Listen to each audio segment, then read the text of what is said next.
maintenant recevoir notre première invitée pour un tout autre sujet, le blanchiment de la peau. Alors, on l'appelle Ressal au Sénégal, Ciao Mali. On foin, Catherine Tété. Comme on dit en mina, hein, bonjour. Alors, vous êtes présidente de l'association de l'ONG Mélanine Foundation. Vous êtes chercheuse en santé publique et diplômée en cosmétologie.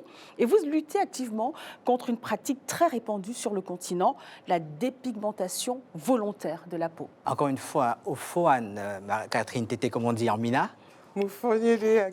Alors, pour commencer, pouvez-vous nous dire en quoi consiste le blanchiment ? Le blanchiment de peau consiste à utiliser des produits pour éclaircir volontairement la peau. Mais il est important de savoir que ces crèmes contiennent des médicaments qui sont détournés de leur effet thérapeutique pour cette pratique-là. Mais j'ai envie de nous inviter à nous questionner sur ce qui peut pousser des personnes à vouloir changer volontairement leur couleur de peau. On est dans une société où la mondialisation veut qu'il y ait une sorte de beauté universelle où on pousse les uns et les autres à répondre à un canot de beauté à l'occidental. Clair, métissé, ces signes, c'est dans l'imaginaire. Moi, je pense que c'est dans l'imaginaire collectif où les gens pensent que plus je suis claire, plus je vais réussir ma vie, plus je suis jolie. Mais est-ce que la beauté d'une peau se définit par rapport à sa couleur? Non. Donc, restez comme vous êtes. Tu es né noir, tu restes noir. Alors, quels sont ces produits? Quels sont les cosmétiques qui sont utilisés pour cela? Et qu'est-ce que ça contient surtout? Ce que ça contient, c'est l'hydroquinone, le mercure, la cortisone, les dermocorticoïdes, le glutathione, la vitamine A et j'en passe. Ce qu'il faut surtout savoir, c'est que les fabricants font croire aux personnes que vous allez vous blanchir la peau avec du jus de carotte. Mais ça se saurait. Hein?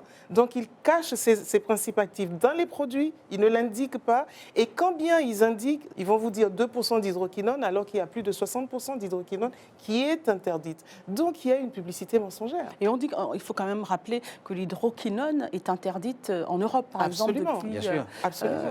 depuis très longtemps.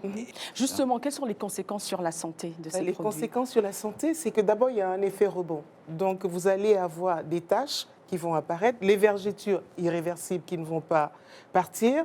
Vous allez avoir la gale ou même des infections. Mais bien sûr, très courante, oui. Et c'est quelque chose de vraiment terrible. Et ça concerne les cancers qui ont des cutanés, barbes. les cancers de la peau. Des cancers de la peau. Il y a des femmes qui ont les barbes qui poussent aussi. Absolument. Ben oui, il y a un trouble de la pigmentation. Donc, il y a le trouble de la pigmentation. Des fanères, enfin, là où des poils, en fait. Tout à fait, tout à fait. Ouais. Il faut que les personnes qui utilisent ces produits sachent que ça ne s'arrête pas à la surface de la peau, parce que tout ce qu'on peut mettre sur la peau rentre dans notre organisme.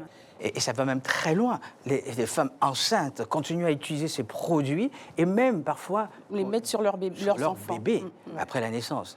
Mais c'est une catastrophe. Ça, c'est un drame et je dirais même que c'est un crime. Parce que la femme enceinte n'arrête pas l'utilisation des produits. Or, le placenta, qui est censé de filtrer le sang de la maman pour que le fœtus puisse se retrouver avec un sang vraiment propre, bien nettoyé, va se retrouver avec tous ces métaux lourds. Parce que les produits dépigmentants passent la barrière placentaire. Et d'après le professeur Fatoumata Ali, on pense que ça entraîne une modification génétique du fœtus. Aujourd'hui, les études ne sont pas encore poussées dans ce sens-là pour qu'on puisse avoir une prévalence exacte, mais on sait déjà que les grandes quantités des produits utilisés soumettent le fœtus à ce problème-là. Elles doivent arrêter. Mais j'aimerais aussi dire qu'il ne faut pas arrêter d'un seul coup. Donc il faut aller voir un médecin. Voilà, il faut se faire accompagner et réduire les mélanges. Parce que mes sœurs africaines sont des vraies chimistes. Elles font leur propre mélange. C'est catastrophique. Il y en a même qui mettent de la javel dans des laits de toilette. J'ai entendu dire aussi que, par exemple, au Mali, elles prenaient des tessons de bouteilles qu'elles les mettaient en poudre. Elles les mettaient dans un sachet pour diminuer les parties sombres. Parce que, naturellement, on a quand même des parties sombres, qu'on soit clair de peau ou foncé. On a des parties sombres et elles... Puis, quand même, black is beautiful, tout simplement. Of course, bien sûr.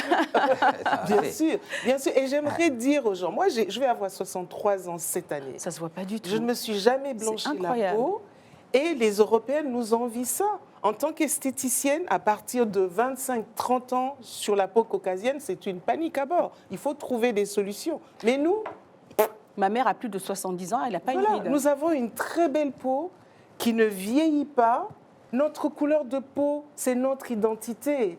Quelle est l'identité de Il faut l'Africain? être fier de son identité. L'Africain doit être fier. Tu ne pourrais pas être l'autre. Alors, accepte qui tu es et fais ce qu'il faut pour. Et les autorités font quoi dans tout ça? C'est vrai qu'il faut une législation. Mais est-ce que interdire seulement est la solution? Parce que la Côte d'Ivoire a interdit, le Sénégal a interdit, mais on voit que les produits sont toujours disponibles, on fabrique. Qui donne les autorisations aux firmes qui fabriquent sur place? C'est toujours le gouvernement. Qui les commercialise. Qui les commercialise. Ces produits commercialisés rapportent énormément d'argent au gouvernement parce qu'ils payent des taxes, ils payent des impôts. Donc finalement, tous ces États qui ont ratifié des traités aux Nations Unies pour protéger leur population, c'est eux-mêmes qui les rendent malades. Alors là, on est dans une contradiction extraordinaire. On rappelle hein, que votre ONG, c'est Mélanine Foundation. Merci beaucoup, Catherine Tété, d'avoir partagé ces informations avec nous. Et puis, on est beau et on est belle comme on est né. Hein. Encore une fois, Black, it's beautiful.